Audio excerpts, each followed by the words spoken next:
Berikutnya sudah dimulai. Saya cek apakah ada yang masuk. Oke, sementara tidak ada lagi. Oke, kita lanjutkan. Assalamualaikum warahmatullahi wabarakatuh. Selamat malam semuanya. Nah, malam hari ini kita ketemu kembali di pertemuan ke-14. Kita bahas untuk yang bagian terakhir, bagian CLP yang kedua, lanjutan dari minggu yang lalu. Untuk slide materinya sudah saya posting di kampus, beserta juga untuk penugasannya. Bisa kalian baca, kemudian pahami. Kalau ada yang ditanyakan, monggo silakan. Ada yang masuk lagi.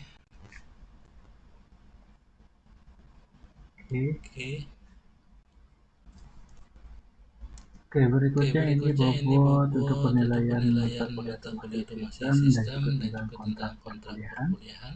Nah, nggak tahu sepertinya kita nggak bisa mengadakan seminar ya, karena untuk praktisinya saya masih belum dapat. Kemudian untuk UTS yang udah lewat nanti ada UAS. Jangan lupa untuk tugasnya karena pengambat sebelum UAS. UAS-nya nanti berkelompok untuk mendemokan proses otomasi sistemnya, baik menggunakan topik yang sama seperti UTS ataupun topik yang berbeda. Oke, kalau ada yang mau ditanyakan silakan, atau kalau suara saya kecil, monggo silakan interupsi ya. Suara saya terdengar tidak? Terdengar Pak, jelas Pak. Oke, kalau gitu saya lanjutkan. Sudah cek ada yang masuk, kalau tidak ada, kan ada. Oke, saya lanjutkan. Oke, kita lanjut dari pelajaran bagian kedua, yaitu tentang diawali dari aljabar boolean, di mana ini merupakan aljabar yang berhubungan dengan variabel biner dan operasi logik. Nah, kalau yang minggu lalu kita sedang mempelajari di mana salah satunya versi akan menghasilkan dua sinyal diskrit dan sinyal analog. Nah, sinyal diskritnya sendiri itu berupa menghasilkan dua sinyal, yaitu 0 dan 1, high atau low, false atau true. Nah, salah satunya ini nanti akan berupa variabel biner. Nah, di variabel tersebut nanti akan diperlihatkan lewat huruf-huruf alfabet dan juga ada 3 operasi dasar. Nah, 3 operasi dasar ini yaitu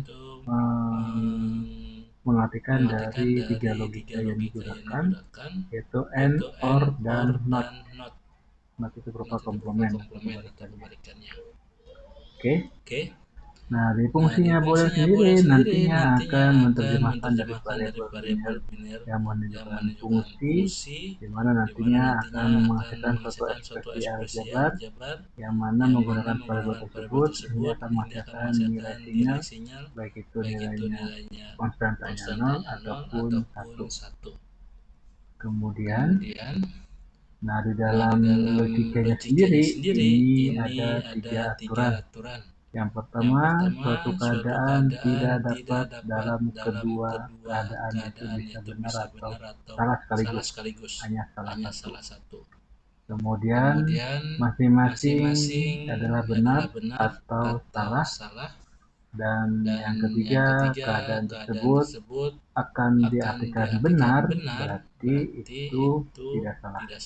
Akan berartikan salah atau juga tidak benar. Jadi ketiga hal ini akan menunjukkan logikanya, di mana hasilnya logikanya 1 atau kosong, false atau true atau high atau low atau 0 dan 1. Oke. Kemudian dan ini dalil booleannya ada 7, di mana nilai X-nya itu bisa 0 atau X-nya juga bisa 1, dan nanti diartikan dengan menggunakan dot, titik yang berarti di N, dan plus yang berarti di OR. 0.00, 1 plus 1, 1. 0 plus 0, 0, 1 plus 1, 1. Begitupun untuk substitusi atau kebalikannya. Oke. Dan juga ada teorema Boolean, di mana nantinya di aljabar Boolean ini ada 8 hukum yang bisa digunakan. Jadi nomor siapa-siapakah, tapi logiknya aja yang digunakan. Mana ada hukum komutatif A plus B, B plus A, kembalikan. Ada hukum asosiatif A plus B plus C, sama seperti A plus B plus C, A dot B dot C, A dot B dot C. Ada juga hukum distributif. Nah, ini A dot B plus C sama dengan A dot B plus A dot C. Ada juga hukum identitas A plus 0 sama dengan A plus 1 sama dengan A. Dan juga ada hukum negasi berupa A aksen atau penegasannya berupa menggunakan aksen. A aksen plus A1, A aksen dot A sama dengan kosong. Dan ada hukum idempoten kebalikan dari hukum negasi. A plus A sama dengan A dot A sama dengan A. Dan juga ada hukum ikatan A plus 1, 1, A plus 0, 0, dan hukum absorpsi. A dot B plus A sama dengan A plus B dot A sama dengan A. Dan yang sering digunakan yaitu hukum De Morgan, di mana A dot B diaksenkan seperti A aksen plus B aksen.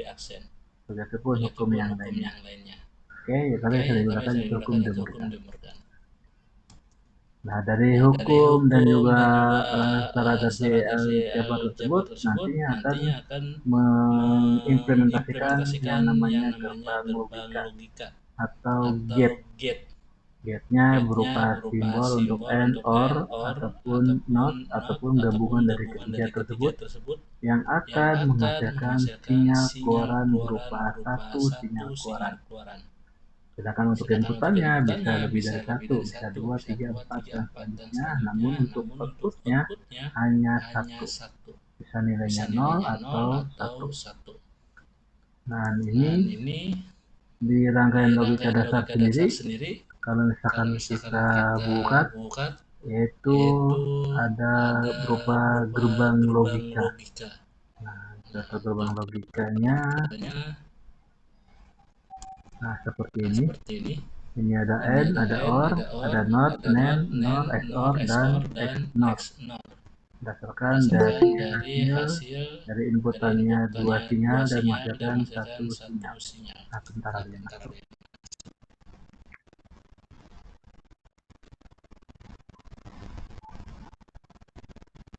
Oke, saya lanjutkan.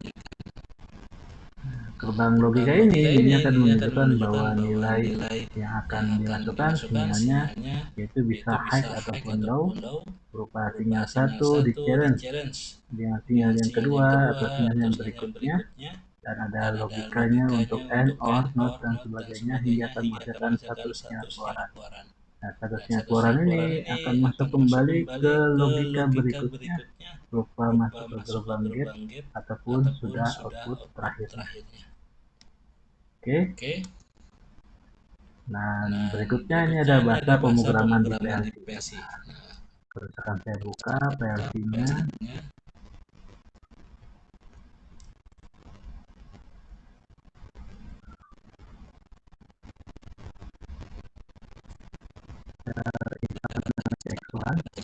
X1 ini satu produknya dari PLC. PLC-nya mereknya Omron. Nah, di sini ada namanya program namanya CS Programmer untuk memprogram PLC. CS Programmer ini bisa dua, bisa dan terhubung dengan PC, yaitu PLC-nya Omron, ataupun lewat simulasi. Ini terlihat tidak file yang saya share? CS Programmer-nya? Terlihat, Pak. Oke. Nah, ini kita buat contohnya, kita buatnya project baru. Ini jadi kebanyakan di pasaran itu bereknya CPIL ataupun CPIH, high dan low tergantung dari memorinya. Ini versi CPU-nya medium, dan ini versi memorinya, ukurannya RAM. Oke, dan ini koneksinya menggunakan USB.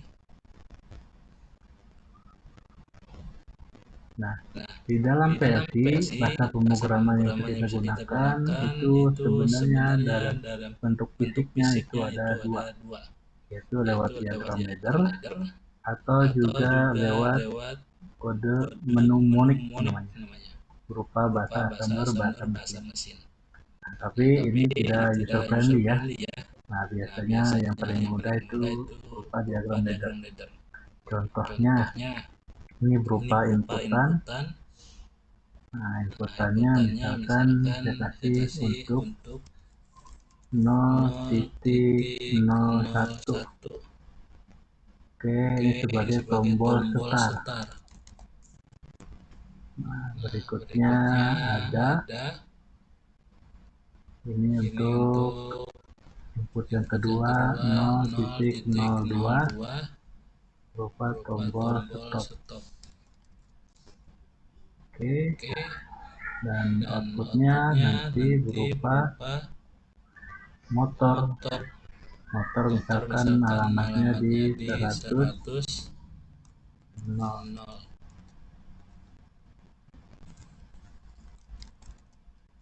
Oke, nah di sini kalau kita coba jalankan lewat simulasi, seolah-olah jadi ada mesinnya. Nah, pakai menggunakan cek simulator debug, kita start. Seolah-olah itu kita punya device hadirnya si PLC Omron. Nah, selanjutnya kita coba download programnya ini ke virtual machine.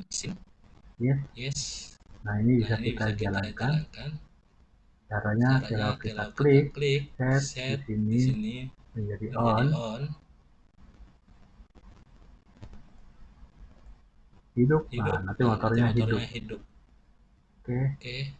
Nah, ada cara yang teknik yang populer di dalam PLC itu berupa namanya step holding. Nah, step holding ini kalaupun kita matiin, ini tetap masih hidup off. Nah, karena bentuknya button, ya kan, nggak mesti harus kita pegang terus kayak pencet start, pencet terus kita lepas. Nah, baru mesin hidup kan jalan. Nah, kayak push button, nah, ini nggak mungkin kalau kita pegang terus. Nah, ini bisa kita tambahkan di sini namanya room.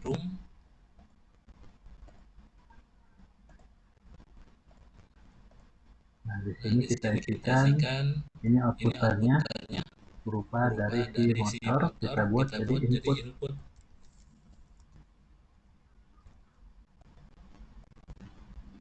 Kemudian kita hubungkan. Nah, sekarang kita coba jalankan.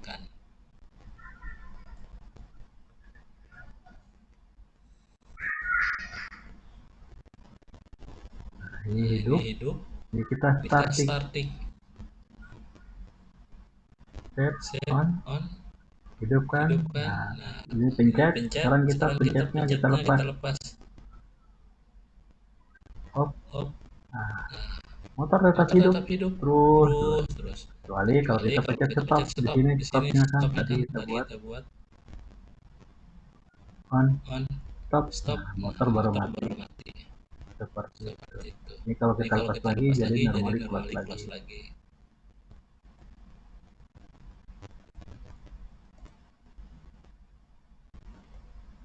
Seperti klik awal. Nah, ini namanya kode diagram ladder, bahasa pemrogramannya. Kemudian kalau bahasa mnemonik section 1 ini open mnemonik seperti ini. Ada n not, n yang dinotkan atau nen namanya.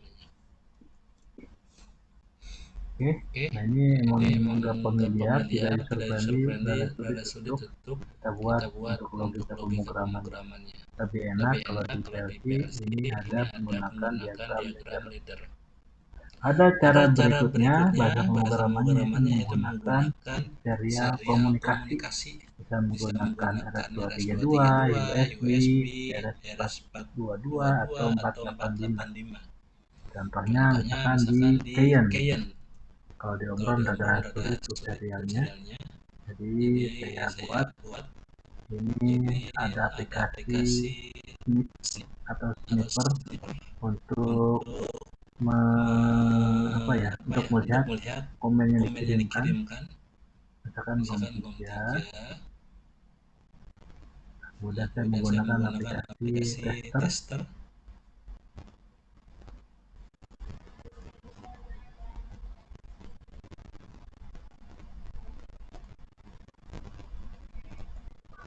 Ini versi tester itu program gratisan banyak dari luar.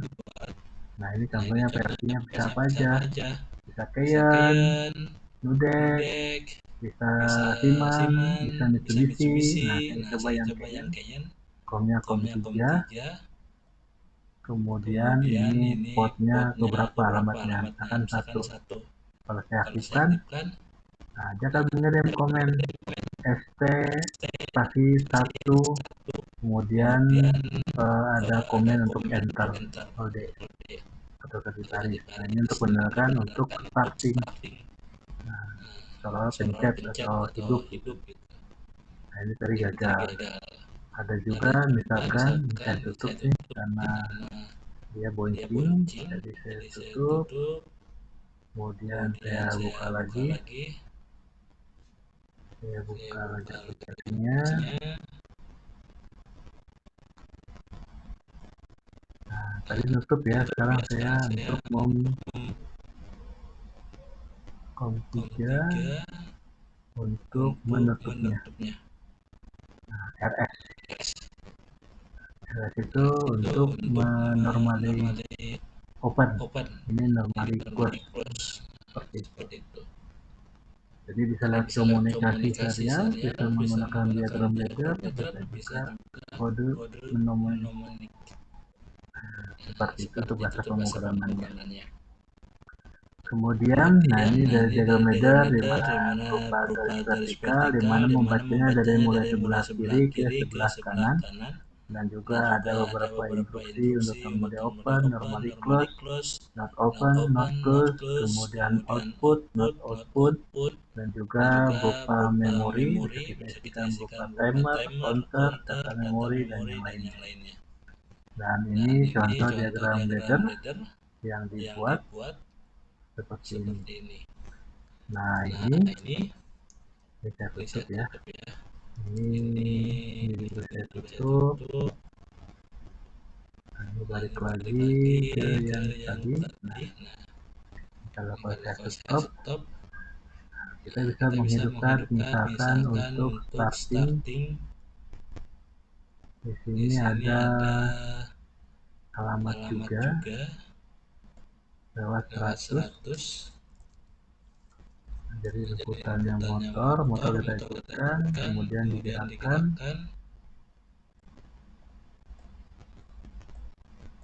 Kemudian ada timer,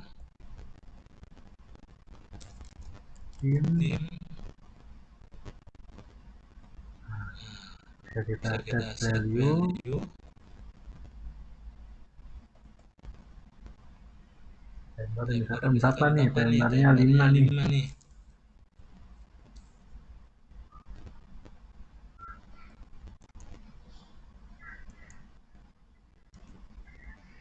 Oke, ini saya sampai. Kita coba aja dulu ya. Nah, melihatnya Septembernya berhasil atau tidak.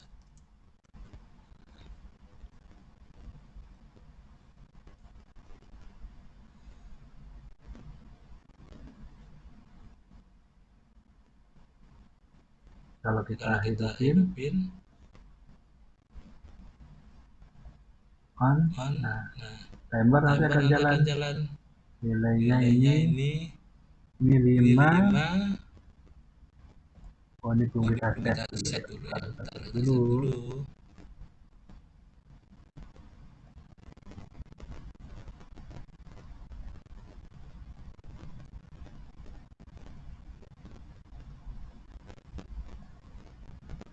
Kita jaga memori.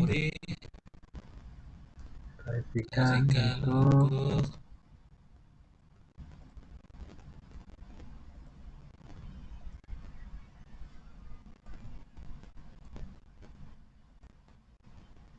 iya benar.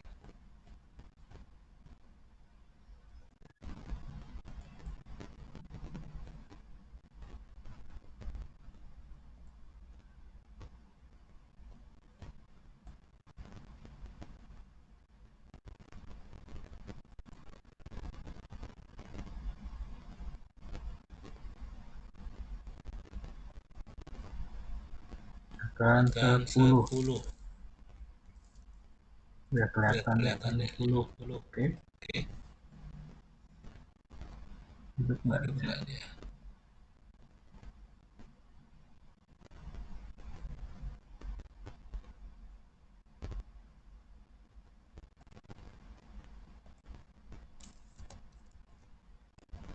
Nah, di timer kan jalan tuh. Dia bergerak. Ting. Nah, timer ini nanti untuk pastiin si motor. Nah, sekarang kita buat ini timernya jadiin inputan. Ini saya ganti,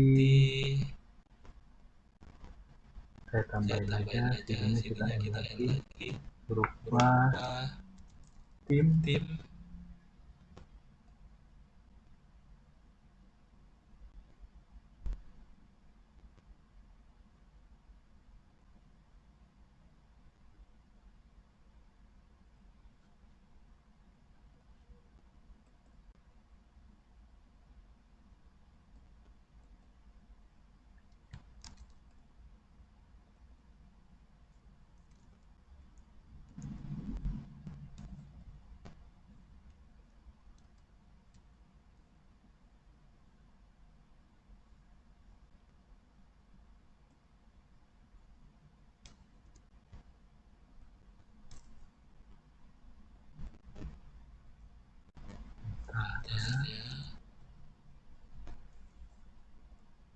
Itu saja. Saya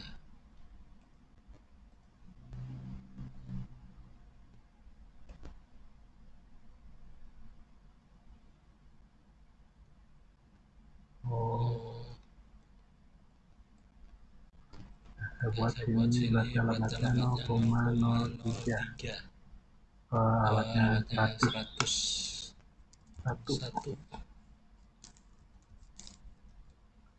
Rupa motor 2. Oke. Nah, sini kita buat untuk keluarannya si timer.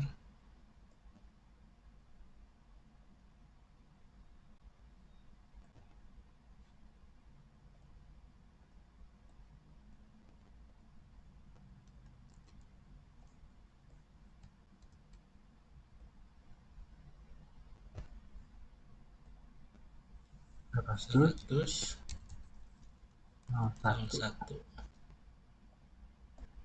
Nah.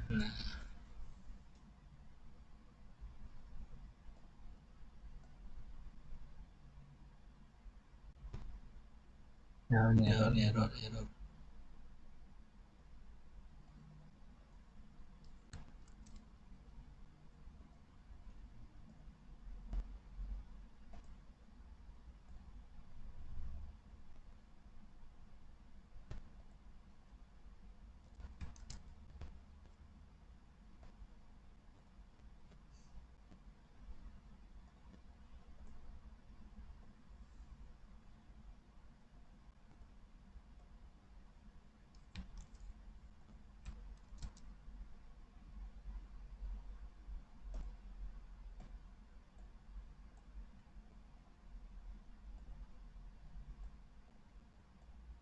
Ada ringkih.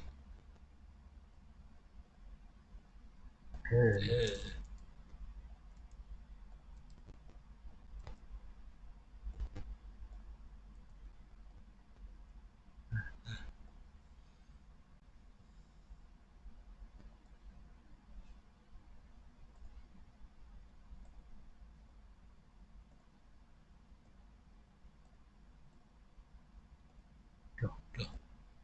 Jalan. Nah. Oke.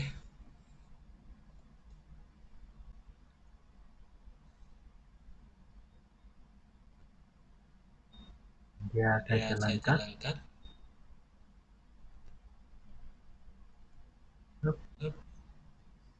Ya, bolak balik ya kan? Hehehe. Jadi timer ini nanti akan menghidupkan. Nah, kalau sudah hidup, dia nanti akan mematikan. seperti itu. Nah, ini yang kemarin yang sesuai kita pelajari yang namanya switch time delay on. Jadi butuh waktu, kemudian baru dia hidup. Kalau yang saya buat ini kebalikannya itu switch time delay off. Butuh waktu, kemudian untuk matiin. Mana ini akan start terus karena setnya ini on, hidup, kemudian waktunya jalan.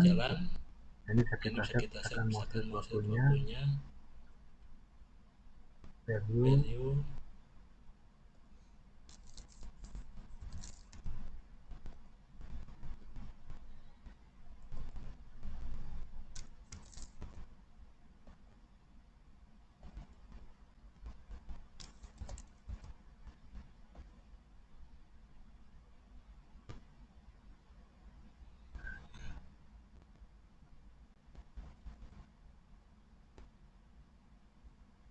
satu saja deh. Lihat kan ya.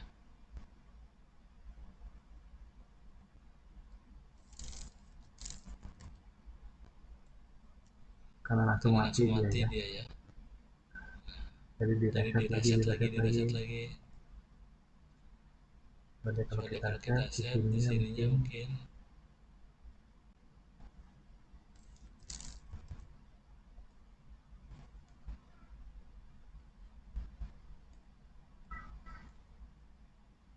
masih nih reset ya.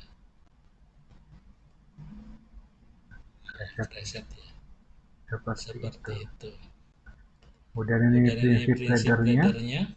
Jadi contohnya ada 3 saklar, start, stop, kemudian start, stop, dan safety. Ini harus di end kan harus hidup semua baru motor hidup.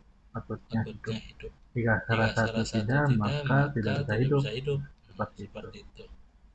Kemudian di aturan di ladder nanti garis vertikalnya akan menunjukkan representasi dari si alur programnya. Kemudian juga tiap-tiap anak tangga mendefinisikan ini ada satu indeksnya mulai dari 0, 0, 1, 2 dan seterusnya. Dan nanti dibacakan dari kiri dan ke kanan. Kemudian garis anak di tangga dimulai biasa dari inputan dan ini berupa outputan. Kemudian bisa ditambahkan perangkat-perangkat titik di dalamnya untuk timer, counter, data memori, dan sebagainya. Dan juga bisa menggunakan konsep AND, OR, ataupun NOT OR, ataupun NOT AND, seperti itu. Dan ini instruksinya default dari bawaannya langsung bisa digunakan. Kemudian udah itu aja. Dan berikutnya instruksi-instruksi di diagram ladder, di mana instruksinya yaitu dibaca dari sisi kiri ke sisi kanan. Kemudian nanti ada yang disebut dengan instruksi LOD atau ladder on diagram seperti ini, di mana nanti berdasarkan logiknya diteruskan menjadi diagram ladder rung. Rung itu per baris ya. Nah, di sini LOD-nya yang pertama, di mana ada normally open dan normally close. Nah, ini kebalikannya, ini nilainya 0, ini nilainya bisa terhubung atau close atau nilainya 1. Kemudian konsep dari sini nantinya dikombinasikan dengan gerbang logika mulai dari N. Nah, N di sini yaitu di mana ada 2 inputan. Di inputannya nanti akan menghasilkan 1 inputan keluaran, high atau low. Nah, di sini ada diagram laddernya yaitu seperti ini. Nah, atau juga bisa kita tambahkan rung berikutnya. Kemudian logiknya untuk list program, di mana nilainya akan di-N-kan akan nilainya 1 jika nilai yang diinginkan yaitu 1, sisanya 0 semua. Dan berikutnya ada OR. Nah, OR konsepnya sendiri ini sama seperti N, ada 2 atau 3 atau lebih dari inputan dan akan menghasilkan 1 nilai keluaran. Dan ini berupa diagram laddernya di OR kan. Jadi ada turunan ke bawahnya seperti ini. Ini di OR kan. Kemudian konsepnya akan bernilai 1 apapun itu jika di OR kan dengan nilai 1. Begitu 0 ataupun 1.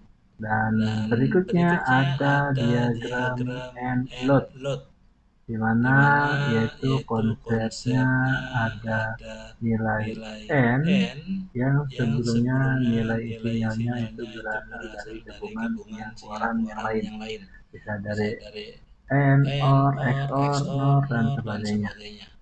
Dan ini nilai spesifiknya seperti ini untuk n load, jadi di n kan, kemudian ini ada nilai or-nya. Jadi n load berarti itu berupa titik poin untuk yang di or-kan setelah n. Dan ini untuk list programnya. Nah, kalau kita buat nanti coba aja ya nanti seperti apa simulasinya. Kemudian ada juga or load. Nah ini sama seperti n, namun di sini nilai yang akan ditambahkan itu berada di depan, di mana nilai inputannya bisa 1, 2, 3, ataupun 4, yang mana 2 logika akan dilotkan menjadi nilai hasilnya 1 logik keluaran. Nah ini konsepnya seperti ini di N, di bawahnya di N, dan di OR kan. Ini sama dengan OR load. Baru berikutnya output. Nah ini hasil logiknya untuk yang OR load. Bisa dicoba untuk pembuktiannya, monggo silakan. Dan yang berikutnya ini ada namanya not. Not ini merupakan komponen, merupakan kebalikan jika nilainya 1, outputnya 0, ataupun outputnya 0 maka nilainya 1. Nah ini untuk kebenarannya, dan juga diagram ledgernya seperti ini. Ada garis miring untuk penambahan instruksi diagramnya.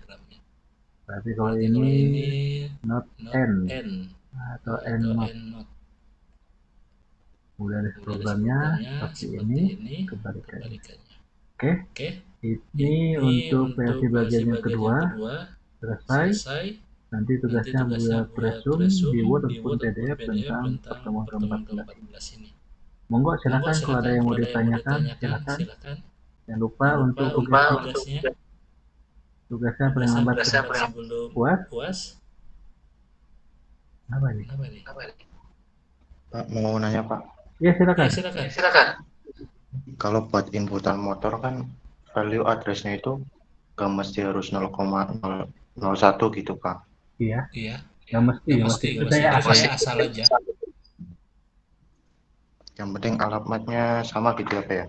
Iya betul. Jadi si PLC itu dia punya alamat ya, inputnya berapa, outputnya berapa. Nah kita set. Nah saya sendiri ini menggunakan memorinya si PLC ya. Jadi asal saya buat 01, 02, outputnya 100, 101, 102 asal. Nah, namun nanti kalau misalkan secara fisik saya hubungkan dengan VSAT-nya, nah, tidak sama ya, nggak hidup. Programnya jalan. Seperti itu. Nah, ini hanya untuk simulasi, makanya bisa hidup gitu. Ini kan dibuat simulasinya sendiri. Seperti itu.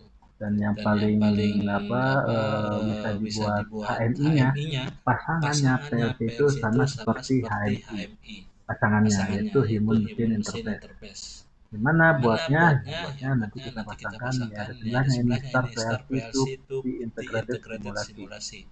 Kalau mau kita buat hubungkan dengan HMI-nya. Nah HMI sendiri ini menggunakan programnya si Om Ron itu CS Designer. Seperti itu. Monggo silakan kalau ada yang mau ditanyakan. Oh gini. Bentar. Nah, dari designer ini kita bisa buat tombol, pokoknya kayak HMI-nya, human interface-nya lah. Artinya kita hubungkan dengan yang tadi di CS Programmer. Nah, kalau di sini kan kita jalannya di diagram ladder ya, kayak contohnya saya hidupin set on, di jalan. Kemudian kalau ini set off, nah dia mati. Nah nanti kalau di designer ini berupa tombol. Nah kita nggak perlu buka set on set off, klik tombol klik on off seperti itu. Nah contohnya seperti ini lah, saya oke aja dulu.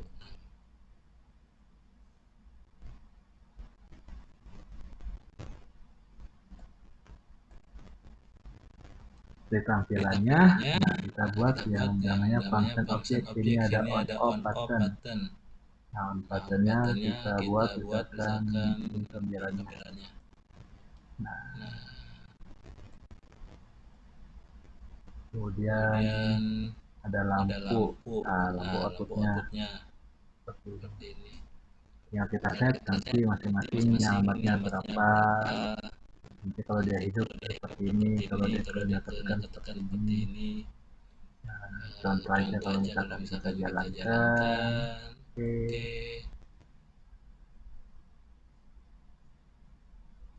Cara jalannya, saya sendiri jarang menggunakan yang versi eros, versi seperti simulasi ini kali ya. Set this to all, start.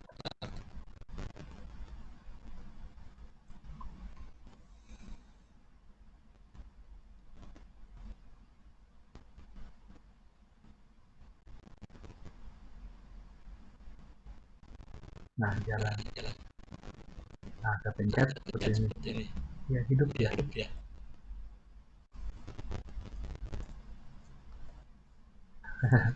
Mainan aja.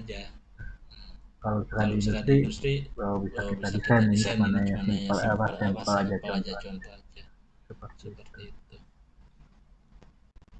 Jadi kalau di industri itu gambarannya seperti ini. Nah, ini tulisannya.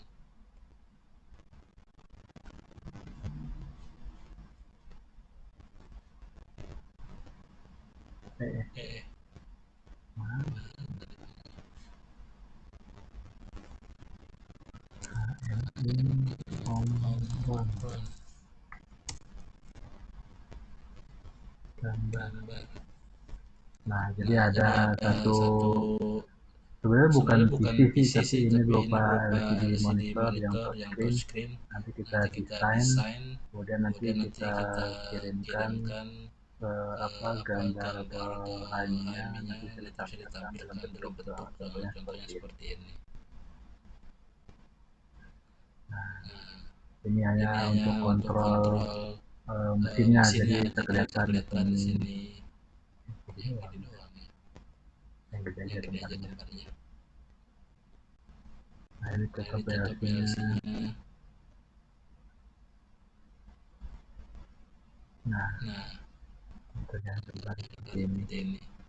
Ini versinya, komunikasinya lewat RS232, kemudian ada aplikasi HMI-nya.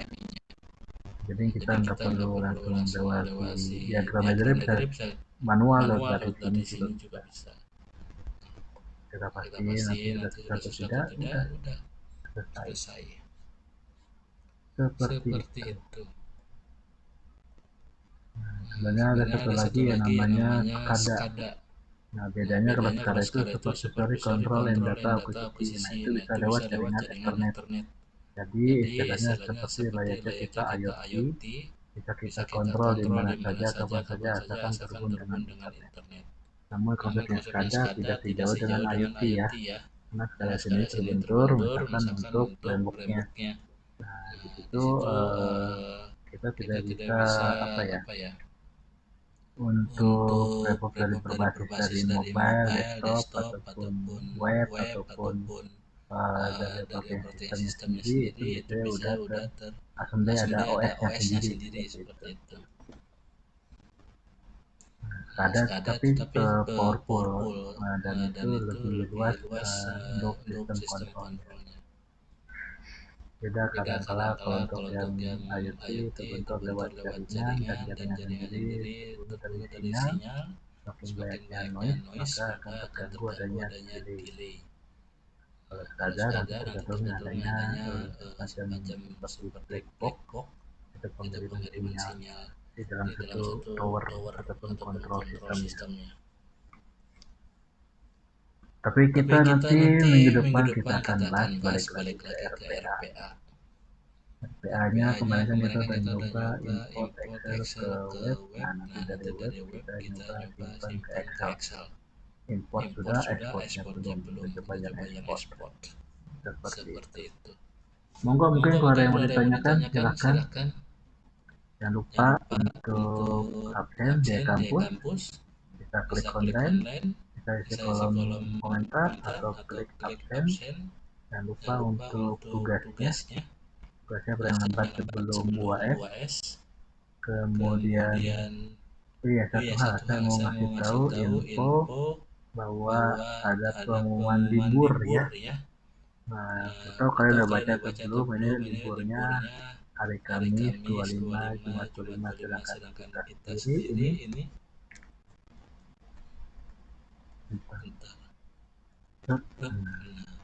kok ini nggak ada ya? Oh, ini masih ini mode mana modenya.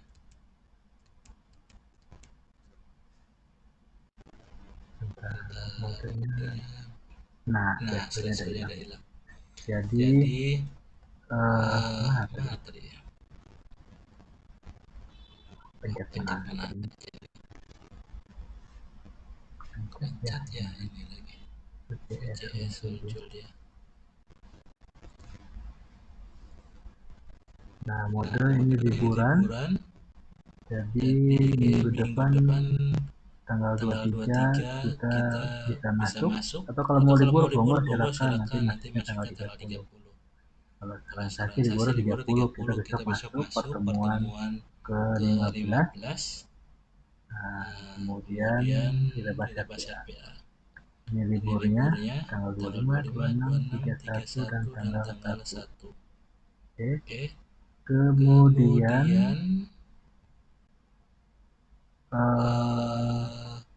UASnya, ini ada UASnya. Nah, UASnya tanggal 5 sampai tanggal 11, jadi kemungkinan UASnya itu di tanggal 6 ya. Seperti itu. Nanti UASnya mungkin saya nggak janji bisa ke kampus atau tidak, tapi ya mungkin online atau offline itu nanti saya bisa informasikan. Mudah-mudahan bisa ke kampus untuk lihat demo implementasi proyek otomasi kalian. Oke. Ada yang mau ditanyakan? Monggo silakan.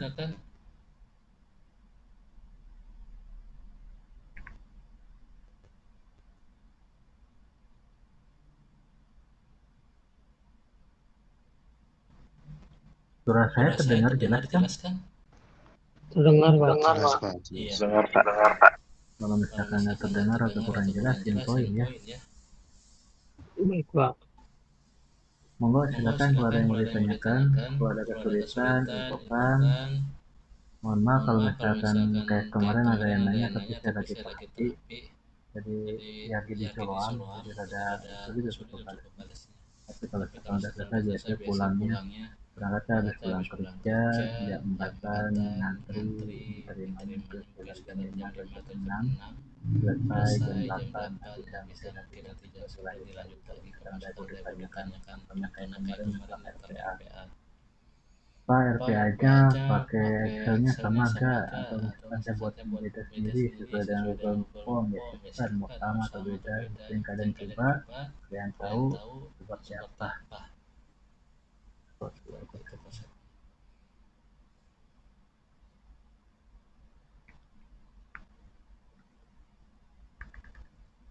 Monggo silakan kalau ada yang mau ditanyakan.